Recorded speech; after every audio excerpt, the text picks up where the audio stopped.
वज़ीर आज़म की अवामी राब्ता मुहिम। इमरान खान आज हाफिजाबाद में खिलाड़ियों का लहू गरमाएंगे। तहरीक अदम एतमाद इमरान खान पर एतमाद प्लस में बदल गई। फैसल जावेद का ट्विटर पैगाम। हाफिजाबाद का जलसा शानदार होगा, फर्रुख हबीब पुरुम्मीद। शहबाज शरीफ कल इस्लामाबाद में बड़ी सियासी बैठक लगाएंगे। स्पीकर कौमी असम्बली असद कैसर के खिलाफ भी तहरीक अदम एतमाद पर 100 से ज्यादा अरकान ने दस्तखत कर दिए। ऑपोजिशन की वज़ीर आज़म के खिलाफ तहरीक अदम एतमाद को कामयाब बनाने के लिए भी सरतोड़ कोशिशें।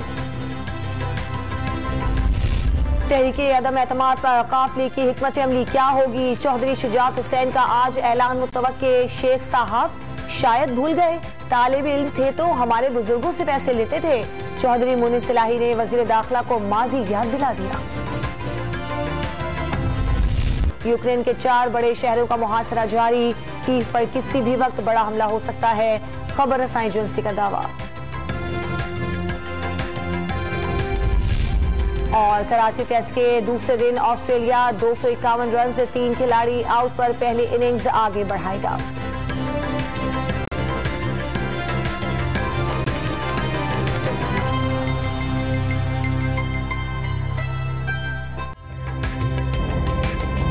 ताज़ा तरीन वीडियोस के लिए हमारा YouTube चैनल सब्सक्राइब करके बेल आइकन प्रेस करिए ताकि आपको मिले हर अपडेट सबसे पहले।